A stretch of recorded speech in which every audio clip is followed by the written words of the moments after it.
and introduce Mike, and we'll roll it from there. Okay? You guys hear me? Yeah, I can hear you fine. Yeah.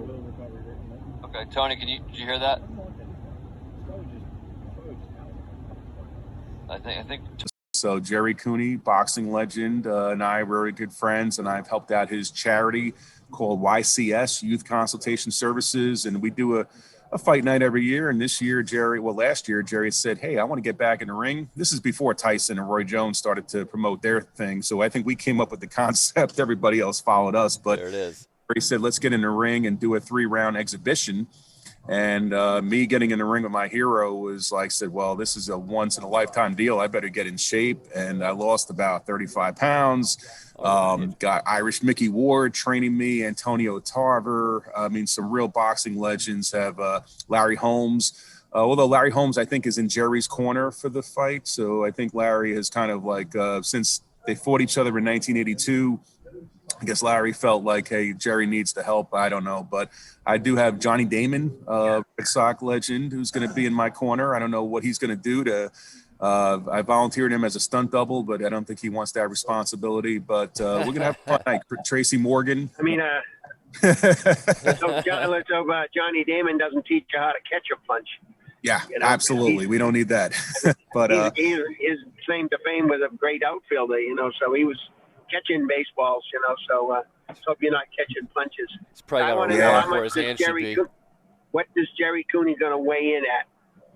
Well, Jerry, I think, still goes about 260, and I went from about 251. I'm about 215 right now, so I don't know if losing weight was the right approach, but I wanted to make sure I could run from him in the ring if I have to, because the ring is very small, Tony, when you're inside that ring. And I've done some sparring with Jerry already, and he's got that body punch. He's already given me a couple of things he showed me, so I know I have to really make sure I can move and stick and move. But I'm excited. I just hope I'm not kissing the canvas. That's what I want to make sure I get 3 rounds. Like, but I'm waiting. I don't know.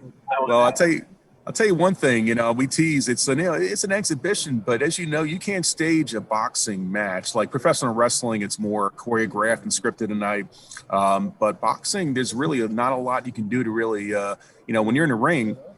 Things you have 3 rounds, things are going to happen. You're in the ring. It's going to be interesting to see how, what happens when he puts some pressure on me, how I respond. And, Jerry said, he's not going at it he doesn't want to lose. It's his last fight. His last fight was in 1991 or 1990 against Big George Foreman. And he lost. He got knocked out in the second round. Although, when I saw Reverend George, he told me that Cooney hit him the hardest that he's ever been hit in his career. Ooh. I think it was in the first round. Jerry rocked him, and if you see the fight, I actually saw the part where Jerry really had him going. But I think Jerry wants to go out as a winner, so I think he's looking at me, at Baby Jack Dempsey, as his final opponent, and I want to make sure that I give him as much of a tough match as possible. So, Mike, I got to ask you, what is Tracy doing in the corner for you? What's his responsibility? Tracy's going to make people laugh. I think he can. Tracy Morgan's going to distract Jerry. I think I've already been communicating with him. I said I just need some, but he's actually a big Jerry fan, actually. So I think Tracy might go to the other side. We're kind of lining up who's going to be in whose corner. I got Iran Barkley, who's a good friend of mine. He's going to be there, a former middleweight champion. But yeah, it's going to be fun. Dwight Doc Gooden, good friend of mine. Dwight was trying celebrity boxing last year, but it didn't work out. But Doc's going to be there. Again, I don't know what role they're going to do. I hope they don't throw in the towel for me. I'm hoping they can actually provide me. But Mickey's really the guy that's giving me the real tutelage. I was up in Lowell, Massachusetts, up in Westford, actually, Box to Burn, and that's where Mickey really did some good training with me. And I'll tell you what, he's a tough trainer. He trained Arturo Gatti, who obviously, the Gatti Ward trilogy that defined him, and they became very good friends. And I think Mickey was Arturo's trainer in his last couple of fights. So I've been really just encouraged by learning the game. Truly, Mickey Ward teaching you the boxing techniques and how to get through it has been probably the coolest part of the whole thing, besides fighting Jerry, is Mickey Ward. Right. I know you live in North Carolina, and the fight's in Hoboken. It's at what hotel again in Hoboken? Is it the Westin? It's What at the hotel? it's the W Hotel. W. W Hotel, Hoboken, right across the river. And it's June 5th. YCS.org is where you can look up and see the website, flyer. And there's going to be 8 amateur boxing matches, I believe, before or somewhere. I don't know if my fight's in the end or in the middle. We haven't figured out the schedule yet. But we're hoping everything comes along. It's been 18 months. We've been working on this whole event, and hopefully it'll be, it'll come off well. We'll raise a lot of money. That's what we're doing it for, is fundraising. We're having a good time, but the more money we raise for these underprivileged kids that we're hoping to support, that's what it's all about, especially during COVID. I think it's more important now that charities like Jerry's group, they have a lot of, this is a good chance to fundraise and help some of their programs. And a lot of these kids need mentoring. And this pandemic has been brutal on a lot of kids, especially for my girls, being home. And so I think our disadvantaged youth, there's a lot of issues going on, mental health issues, that this is what YCS, what they do in Hackensack, New Jersey, and Central New Jersey. And they help out these kids. And Jerry's like a big brother mentor to them. So very inspiring. I'm glad you brought that up. Real quick, I got to ask you, tell me a little bit about your podcast, Dads and Daughters Show. Yeah, that started my daughter, Kelly. She's special needs, and I wanted to give her a platform to talk about some of her projects. She has a project focused on kindness, acceptance, humility, and love. And I said, let's do something together. And I didn't want to make it into a celebrity show. I had Johnny Damon and Mickey Ward on the first show, but I wanted to inspire and have somehow they, some of these people like Johnny Damon relate to my daughter. I mean, Johnny's like, I call him Uncle Johnny. He's one of the family. And how they relate to some of the special need causes that we support. And we've actually had some really cool topics. Anti-bullying. We had Mallory's Army, a great organization in New Jersey to prevent suicide awareness. I know, Tony, you were on our show a month and a half ago talking about addiction and recovery, personal topic to me as well. I had some painkiller issues as well. And I know you guys will be talking to Randy Grimes tomorrow as well, who's sitting across from me.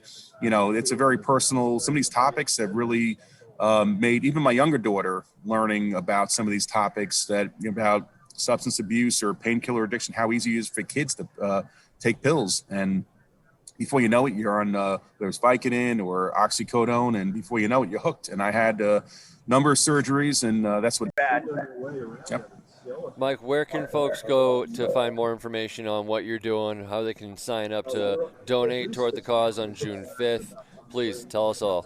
Yeah, it's YCS.org. Very easy website to follow. You see the Fight Night poster, and obviously hope to see you there, Tony. I know we're going to get you there ringside, and definitely it's an Irish guy versus an Irish guy being trained by an Irish guy. I got Mickey Ward, Irish Mickey Ward training Irish baby Jack Dempsey to get in there against Irish Terry Cooney. So it's going to be an Irish theme there.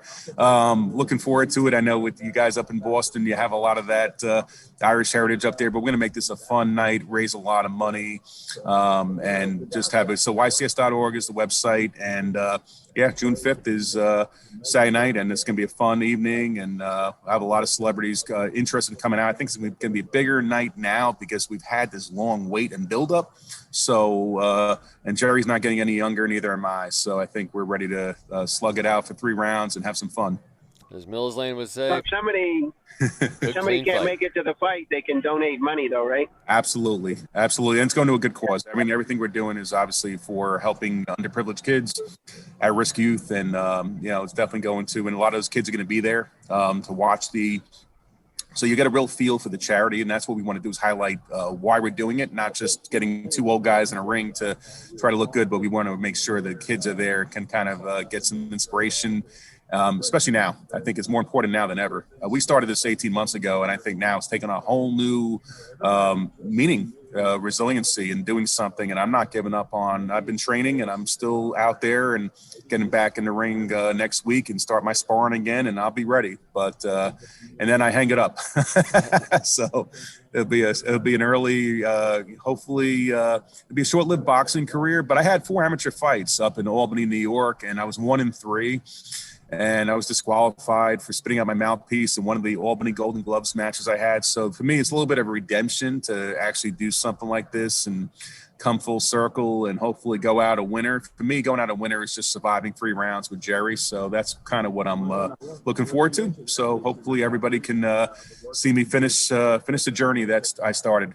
You definitely want to make sure that mouth guard is firmly in place on this one, Mike. No ifs, ands, or buts about it. Yeah, but I'll tell you what, how hard it is to breathe with the mouthpiece. People don't realize when you're in the ring, the whole thing is really, and that's when Mickey Ward has been teaching Cardio. me, is how to breathe in the ring. It's when you don't realize that you got to be able to take those breaks. And when you're in the ring and you get that mouthpiece in there, that's what makes it so much harder. You got your nerves, your anxiety, and learning how to breathe, taking those breaks. He's been teaching me that because he said, if I can learn how to breathe right, then the 3 rounds is going to be a breeze. I have the stamina, but the breathing part I'm still working on. So we'll get there. Slowly but surely, but I'm confident in you. You got the swagger to get the championship, and that's what it's all about. And you're helping a bunch of kids in the process. So yep, kudos to you. Tony, go ahead, my I was going friend. to say, take your wife dancing the month before and wear the mouthpiece and see how it goes. That'll be a real test. Absolutely. Make sure you dance to some fast songs, not some slow mush things. Yep. There you go. So, yeah. So Well, we just hope that Jerry. thing. Well, we just hope Jerry has a good sense of humor because we've been having these celebrities. Last year I was on Radio Row and had Bernard Hopkins with me, and Bernard was teasing, Mike's going to knock you out, Jerry. And a lot of these guys, Antonio Tarver, were doing the same. And I kept telling Jerry it's a joke. And Johnny Damon, we were at an event, and Johnny had a couple of drinks, and he might have said some things about Mike knocking out Jerry. And Jerry took it pretty personal. So I don't know. I might have more that I'm bargained for in the ring on June 5th because, that's got the teasing was getting a little bit out of hand, egos and everything, but it's all good fun. And Jerry definitely, I think, wants to make sure that it's a fun evening, but keeps telling me I'm going to be kissing the canvas and taking a nap. He says I'm going to take a nap in the ring that night, so we'll see. Oh, jeez. And that from happening. No need for a nap. Keep bobbing and weaving. That's Yep, it. trying. Bob and weave. All right. Well, we are coming up on time, but gentlemen, I really want to thank both of you for joining us, Tony especially, and Mike all the way from Radio Row. This has just been a real pleasure, and we want to thank you for taking the time this morning. Absolutely. A total pleasure, and I'm excited to see a good game. I know, Tony, you're a Tom Brady fan, and I'm rooting, obviously, Buccaneers, my history with them, with the organization. I know Pat Mahomes. I know his agent, Lee Steinberg, but got to go with the Bucs on Sunday. So I'm really hoping that they can bring it home and give the city what they need. So it'll be a really exciting time. What a stage and what a platform to do it in. One of the only times that I've ever heard of where the home team is here at home. I mean, yikes. It doesn't get much better than this. Doesn't get much better than First time this. ever. Yep. Ever. You heard it here first. Yep. All right, Mike, thank you very much for joining us. Tony, thank you for joining us. This has been a special podcast presentation, 95.9 WATD and the People's Truth. Benny Rabbi saying, go Bucks. Yes.